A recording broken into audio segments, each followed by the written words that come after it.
Welcome, Pastor. Welcome, John. Thank you for having me on your show.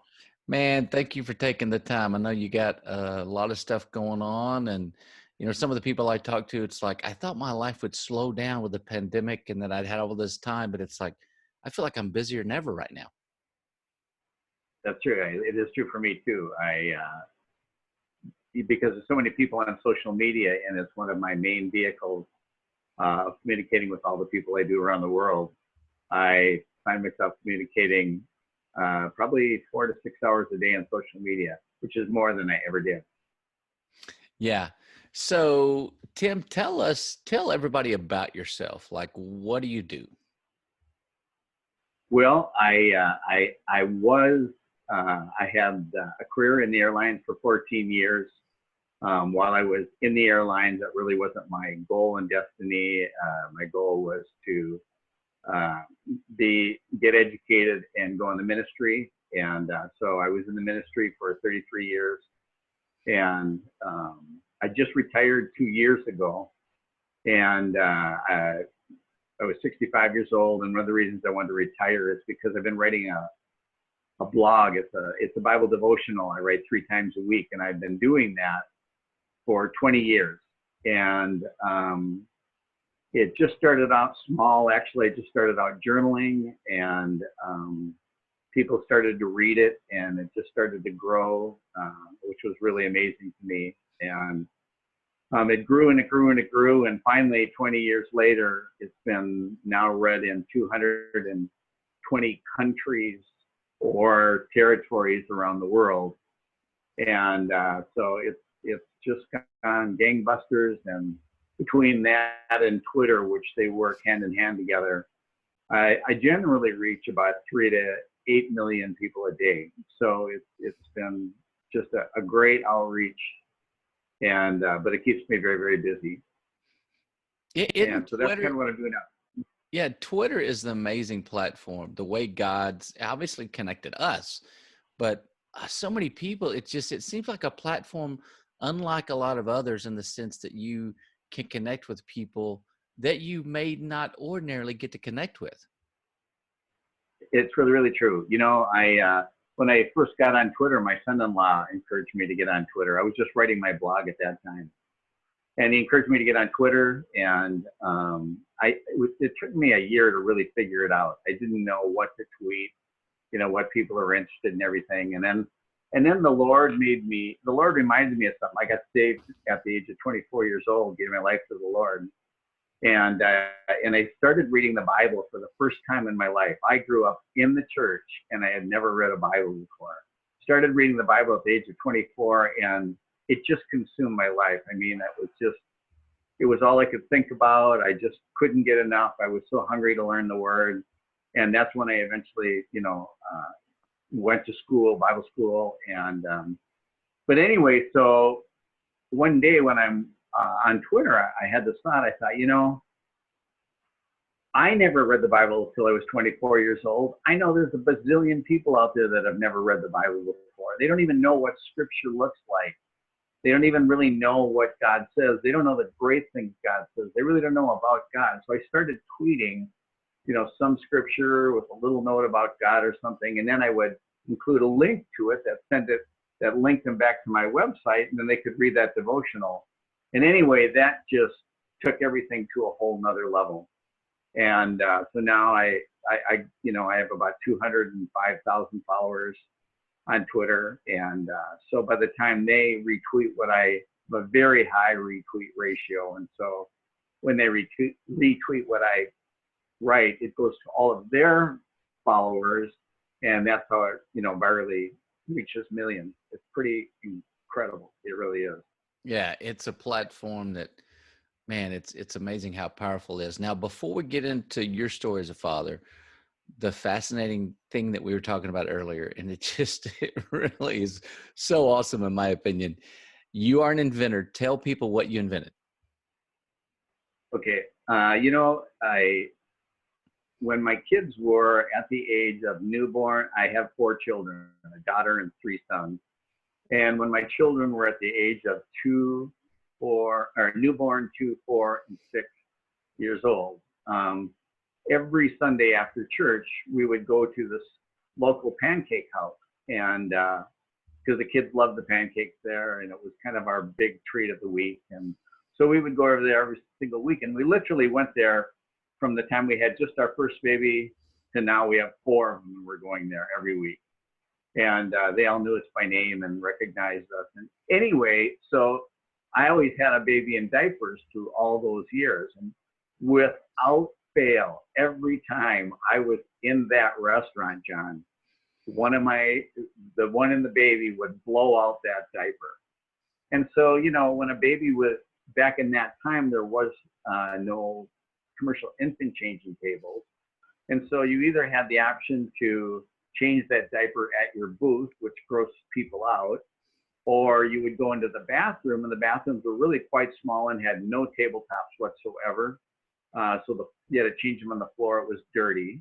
If you went out into the lobby to change the baby, it was, you know, you're changing where people are waiting to go eat. That wasn't very good. And in the wintertime, it's 30 below. Who wants to go out to their car and change your baby? So anyway, it because it happened so many times, it just started to bug me. And I thought, how come nobody has invented something, you know, to solve this problem? So I literally thought about it and was just inventing it in my mind for really 3 years. And finally, I just had it down and I knew exactly what to do. And I was sitting in church one day and I just felt like God spoke to my heart and said, okay, I want you to go do it now.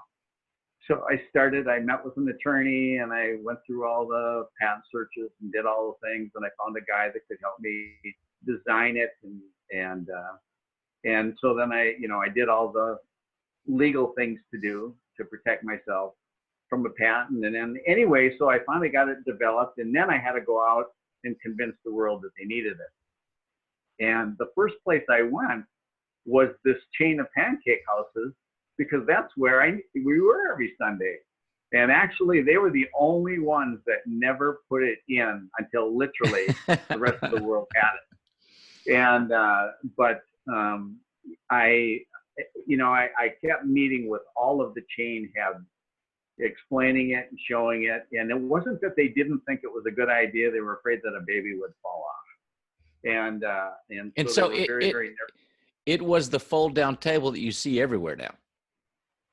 I'm sorry. Thank you for inserting that. So what I invented was a commercial infant changing table that's attached to the wall that folds down, and you put the baby on it, and you change the baby right there. And so people see them every day, everywhere. And that's what I had invented. And so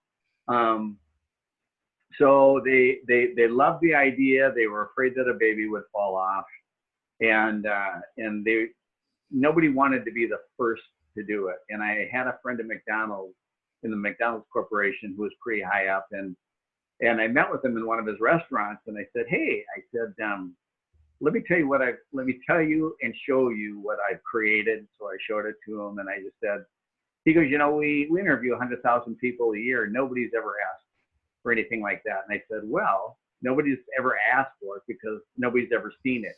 It doesn't exist in their mind. But I said, let's walk around your store. You tell me if you had an infant today, where you'd change it. And so by the time we walked around and walked into the bathroom and everything else, he realized, yeah, there probably is a need for this.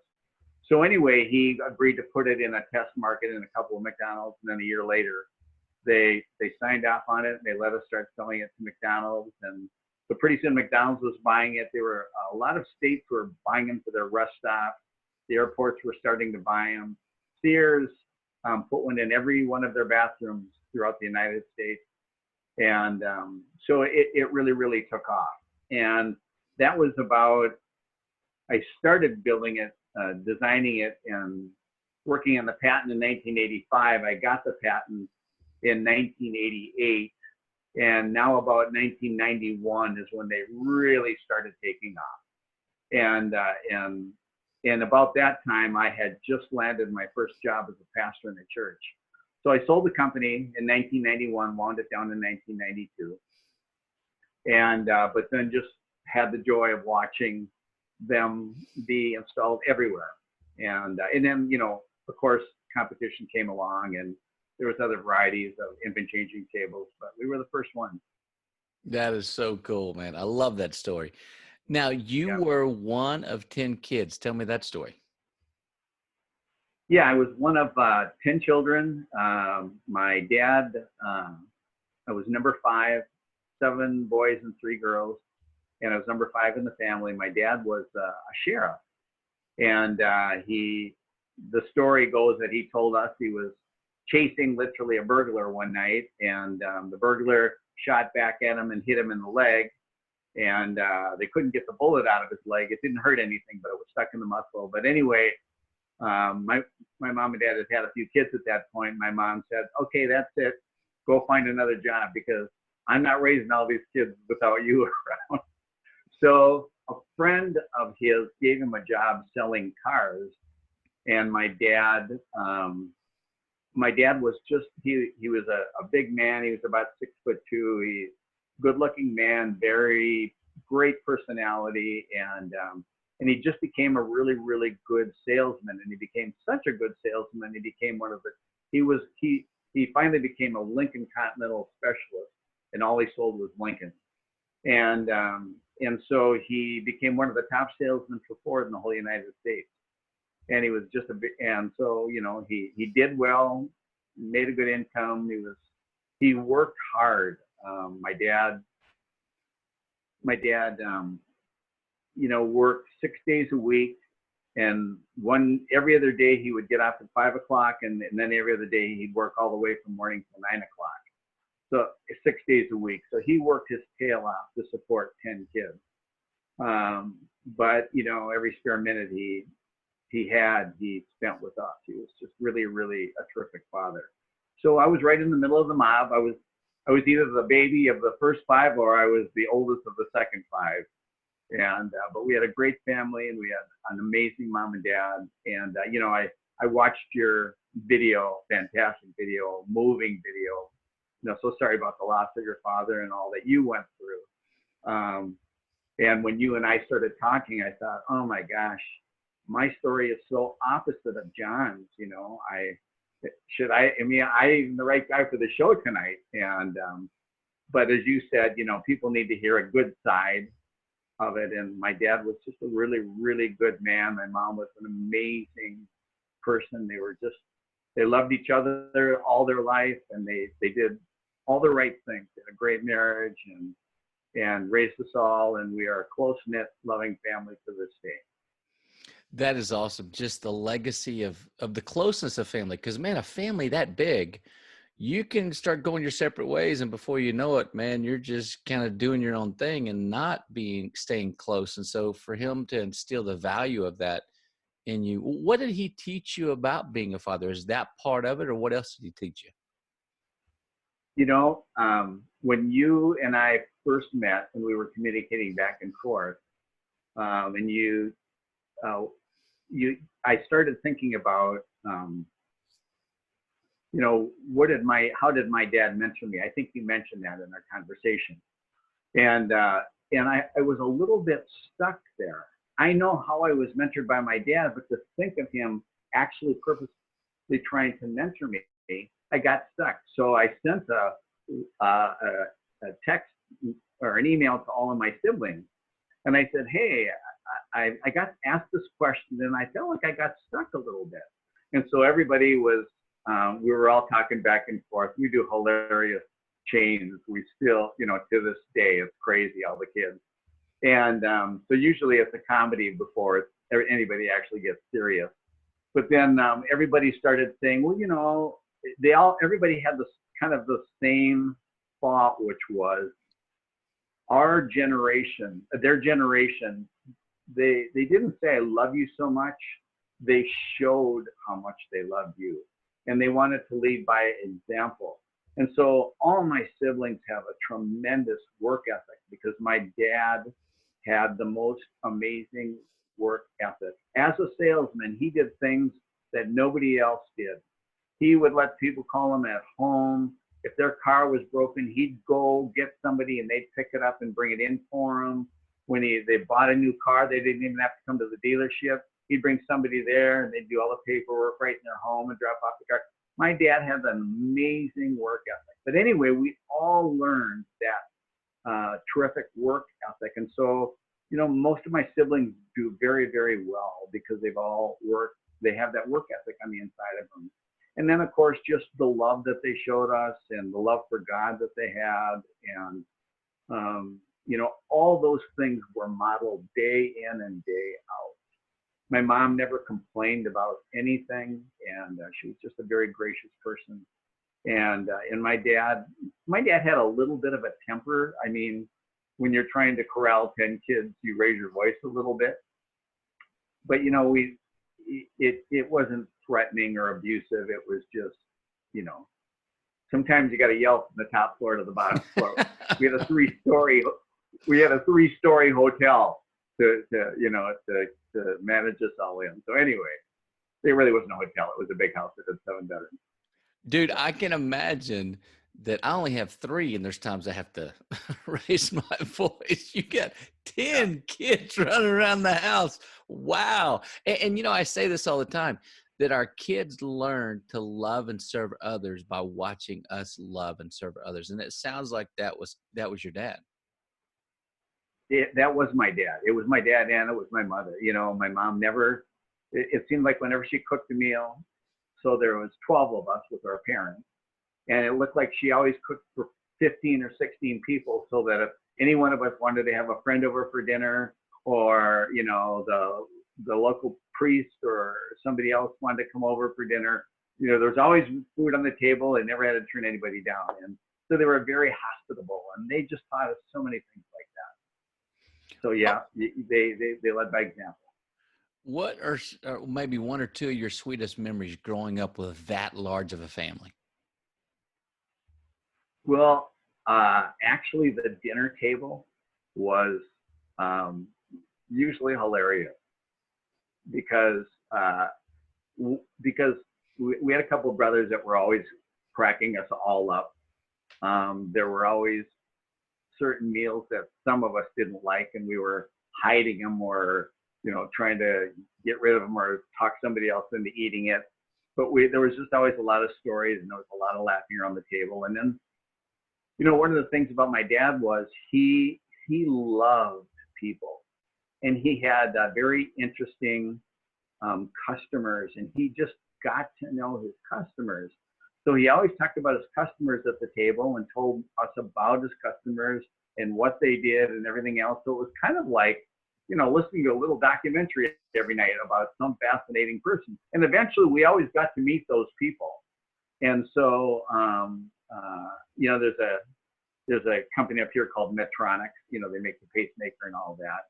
And that company started in the guy that started, his name's Earl Bach, and that started in his garage.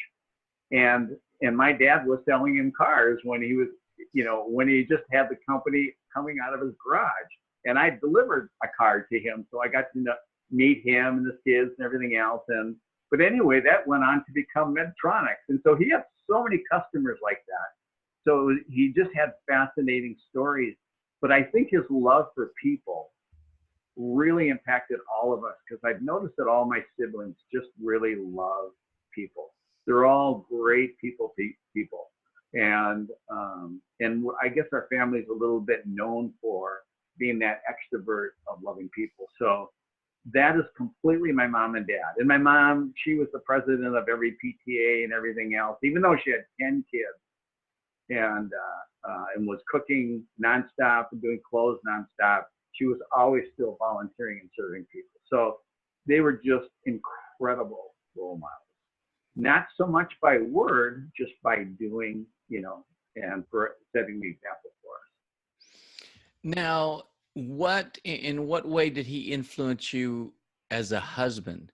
Was he the kind of publicly affectionate towards your mom, or was that kind of behind closed doors, or did he really never do that? I mean, again, that generation, and this is, we talked about this kind of earlier today, is, me understanding my father, in a big piece of that was understanding he couldn't give what he didn't have, right?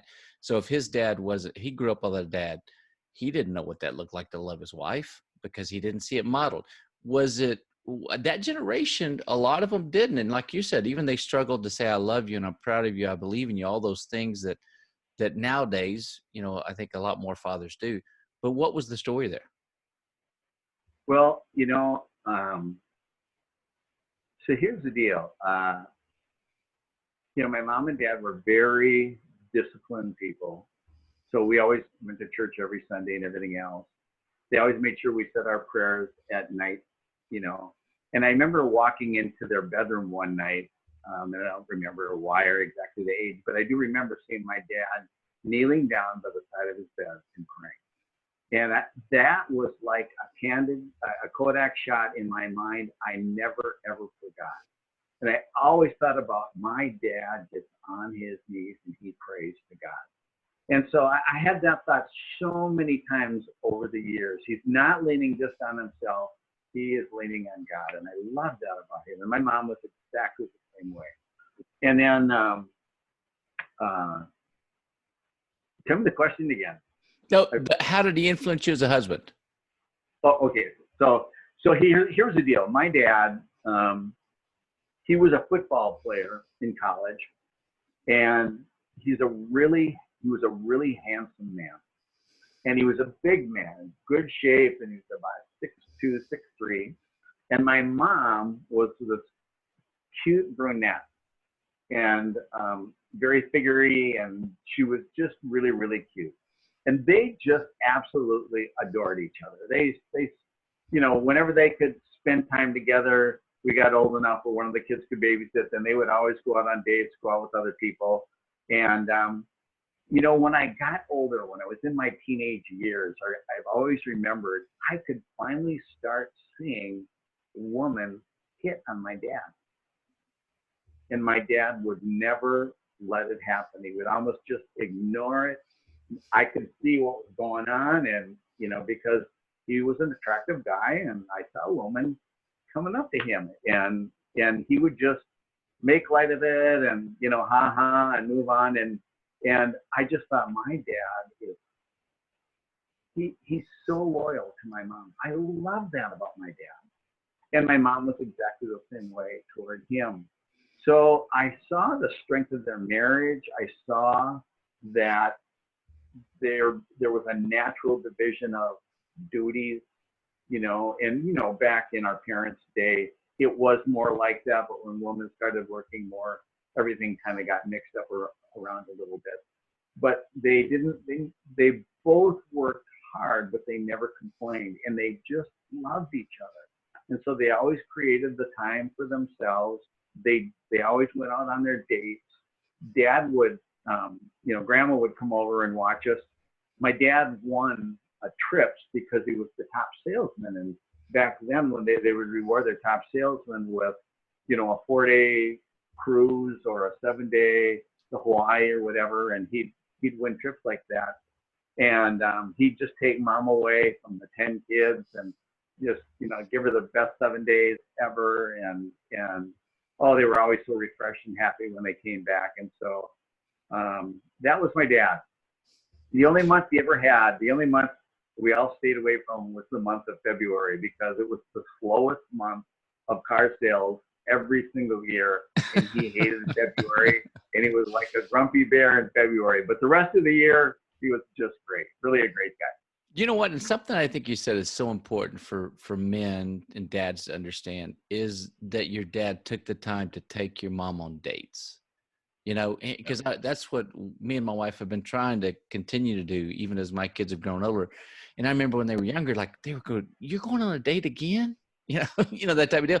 But it's so important for us as husband and wife, at least once a week, if you can do it, but on a regular basis, if nothing else, so that your kids see that. Plus, it's just so important for us as a married couple to do that and have time. A lot of it spent talking about the kids, and whatever, but it's just so valuable, right? I couldn't agree with you more. And that's one of those things, he was never one to try and, tell me what to do or how to be a good father or whatever. Matter of fact, I suppose, again, just that generational thing. getting deep down in flowing from his heart, his deep thoughts and things like that. We didn't have a lot of those kinds of conversations, and I suppose he just didn't want to be telling. He was very unintrusive in our life, but if we asked him something, he would always give us his opinion and help out. But one of the things I did learn from him, because by example, is getting away. So I would do that with my wife. We would go get away for we had a very, very, very busy life. For a while, I was working for the airlines full time. I was inventing that infant changing table and tried to get that company off the ground. And I had a commercial painting company. And I was doing all three of them and then raising 4 small children. Our lives were nuts. And we knew that as long as every 3 months we would go to a hotel for a weekend, or get the kids and bring them all to a hotel with a swimming pool for a weekend. We did that every single 3 months, so that we always had something coming that we were looking forward to. So it refreshed us as a family. It refreshed us in our marriage. And then, we couldn't always go on all the dates. We just didn't have, it took a lot of our money just to invest in the invention. So, but Renee's mom and dad, my wife's mom and dad, would say, bring the kids over, and then you guys just go out and have dinner. Take as long as you want. When you come home, we'll put the kids in the car and bring them home. And so we literally did that almost every week. And so we always dated each other to try and keep ourselves fresh. And I learned that from example. My wife didn't really have a good father figure. He wasn't in the picture. She had a wonderful stepfather, but the original father was not good. And so that brought, our lifestyle brought restoration to that whole thing. That's awesome, brother. I love it. Was there a particular piece in your life as a father, maybe early on, that you struggled with, and how did you overcome it, or what did God show you through that? If there's any young fathers, and I hope that there's a lot of them watching the show when this is finally broadcast, one of the things I tell young dads, I happen to be in 2 small groups right now that meet weekly, and one of them guys more my age, and the other ones are young dads.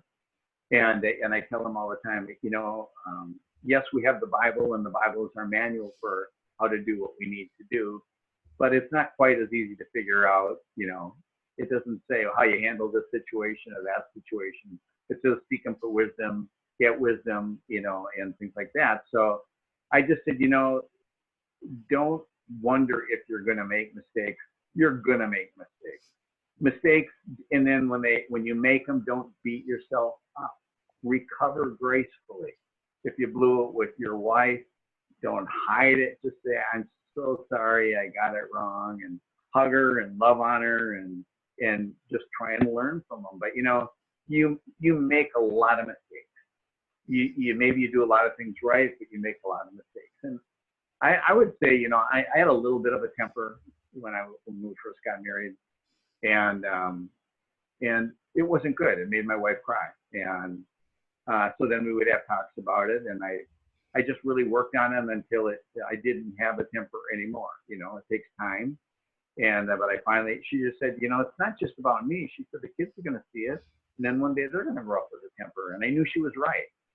And so, I've been one to help people, think about anger and how they manage their emotions and things like that, because I realize it's so easy to just think your emotions are your emotions and there's not anything you can do about them. But anyway, I would say that was probably my biggest weakness that I can think of. I had a great work ethic. I took the kids to a park almost every night I was home. I leave the TV off and just play with them. So I had a lot of things I was doing right, but then there were just some of those things that were not so right. And I think my wife would say it was probably, the early days of having a temper or getting angry. And I just learned that most things that you get angry about are stupid, they're petty, they're going to go away. You're going to look back one time, you're going to be very embarrassed that you even got embarrassed over or angry over things like that. And, you know, the Bible talks about it being like a badge of honor to overlook offense. And that was one of the greatest scriptures for me. I just thought, okay, I'm going to wear that badge. I'm not going to get offended at stupid things. Matter of fact, I even made a decision in my marriage early enough. I, by the grace of God, I just thought, you know, it takes two people to fight. And if I never fight with her, we will not fight. And there's a scripture in the Bible that says, you know, without wood in the fire burns out. And so I took the logs off the fire. And when she would argue or about something, I would be as negotiating and as I could, and let's work it out. But I would refuse to fight. And because I refused to fight, it ended fights in our house.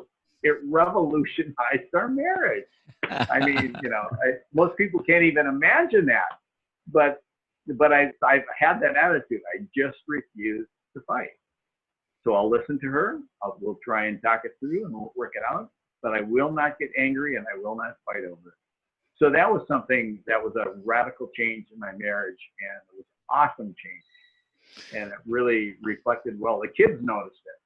Boy, Dad is so much more mellow. What happened, you know? So anyway. Yeah. And I think what you said is so important. It's if we're afraid to make mistakes, I'd say this all the time.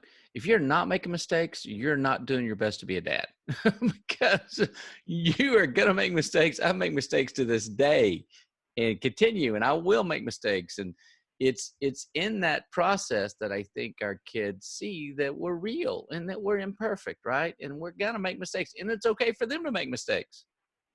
Yep.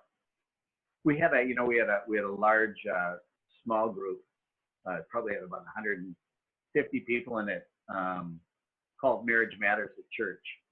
And my wife and I originally put that group together and to minister to couples. And, you know, when those couples came together and they heard other couples talk about the problems that they had, it's like lights went on and they went, oh my gosh, we thought we were the only ones that had these problems.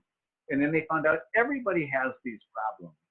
And so just people finding out, you know what I mean? You're not perfect. You do have problems. And well, how do you work through them? And, you know, that's what I love about small groups, because you have that opportunity to be real and then you help other people not feel like they're broken. You know, they go, no, we're just like everybody else. We have struggles and we're working through them. But yeah, guys need to know that. They need to know that, marriage is something you learn. You learn to adapt to each other. And that's a term I use a lot, that when guys will adapt to really, you know, pay attention to what their wife really needs, what's really important to them, and kind of adapt to that. And, you know, ask, you know, tell their wives what's important to me. And when husband and wife will adapt to each other, you know, on the really important things, you'll have a great marriage. It really will. Yeah. And you're right. And marriage is tough. Anybody tells you it's easy, it's lying. And I've been married 25 years and we continue. Yeah. We've gotten a lot better, but we continue. There's just so many things that come up with raising children and just, you know, everything that it's tough. Now, how many kids do you have? I have 4 kids, a daughter, and then 3 sons. And how old are they? My daughter is, she's 38, and then I have a son, 36, 34, and 32. My daughter's married, and she is and has 2 daughters, and they're missionaries in Peru. Wow. So I usually ask this question to wrap up, and I will ask you this question, but I'll ask you another question too. What's the best thing about being a dad? The best thing about being a dad is being able to just love your kids, and to be able to influence them to what's really important in life. You know, your purpose to serve the Lord, but you know, when we talk about serving the Lord, we talk to our family about influencing the world around you, and they've all picked up on that. I'm convinced. Remember when Jesus said in the scriptures, he said, the harvest is ripe. When he said the harvest is ripe, he was telling his disciples that, you got people all the way around, all around you that are looking for truth and are looking for answers. And nothing has changed. The harvest is still ripe. Each one of us is living in a world surrounded by people that are looking for truth and are looking for God. That's why I've been successful on Twitter, because I know that truth. There is a sea of people that are searching for God, searching for answers, searching for truth. And so we've always taught our kids that you always have people around you. First of all, if you'll just be a light and really let people sense the love of God through you, they will notice you. And at some point in their life, if they're in your life continually, they'll want you to be a part of their life and let you speak into their life. So we've just taught our kids, we love our kids so much. We enjoy their success. We enjoy their children. We just love, we love being parents. I love being a dad. Now I get to be a grandfather, and it's amazing. Got 7 grandkids. Now that's where I was headed next. What's the best thing about being a grandfather? The best thing about being a grandfather is you can just love them, love them, love them, love them, love them, and they're excited to see you and stay overnight or whatever. And then you get to turn them back to the parents. You pump them full of sugar. And I don't have to do any of the discipline. I don't have to do any of the molding per se, for the most part. The parents get to do all that. So I just get to we use the word spoil jokingly, but I love spoiling my kids. Just having a grandkids a blast with them when they're over. You know what, too? I can imagine. I don't have grandkids yet, but it's those moments where you as a grandfather sit back and you can laugh and almost giggle because your grandkids are doing to their dad what they used to do to you, right? And you just kind of Absolutely. And I remind my kids of that. Okay, you're going to get back some of what you got. But every Sunday when we come out of church, that my son, 3 of my kids don't live in Minnesota where we live. So I see, but my son does, and we are at the same church. And so when the service is over and we walk out to the lobby, the grandkids, I can see them running from across the lobby, and they're running all the way to us, and they jump up in our arms, and they kiss us, and they hug us, and oh my gosh, grandchildren are awesome. So I love it. It's really a reward from the Lord. Yeah, it is. It's so cool. Dude, tell people how they connect with you on Twitter, on Facebook, wherever else. Okay, well, my name is Tim Burt, B-U-R-T. And I always tell people, if you can't remember my name, think about what a lumberjack says when he cuts down a tree. Timber. So anyway, it's Tim Burt, Tim, T-I-M-B-U-R-T. And my website is timburt.org. And that's where my devotions are. And I publish them 3 times a week on Monday, Wednesday, and Friday. And then I'm on Twitter. I tweet every hour of every day, 7 days a week.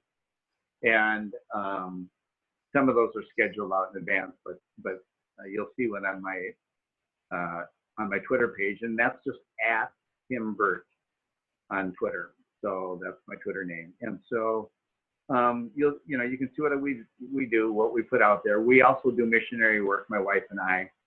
We're kind of shut down right now because of coronavirus, but we will, as soon as it opens back up again, we'll be back in Peru doing some missionary work. We work with some other pastors in Africa, India, and then Peru. That's mostly where we've done our work. Brother, I appreciate your time, man, and thanks again for taking this time to come share your story and share all that you do, because you're doing such great work. The Twitter audience, man, the people you're influencing, the lives you're pointing to, wow, It's incredible. Thank you, John. And, God bless you in all that you do. I mean, helping dads become better fathers is so needed. It really, really, really is so needed. I mean, dads just need somebody to talk in their ear and encourage them and share a little bit of wisdom and, what you've done and what you've learned. And God bless you for continually trying to reach dads and help them. I didn't have that when I was a dad. I didn't have anybody that I knew to really speak into my life. So the fact that people like you are out there doing that really, really blesses me. And I appreciate so much what you're doing. God bless you for that. Thank you, brother. It's all God, bro. It's all God. I'm still learning too. So we will definitely reconnect soon. I appreciate you. Okay. And you too. Thank you Thanks, so brother. much.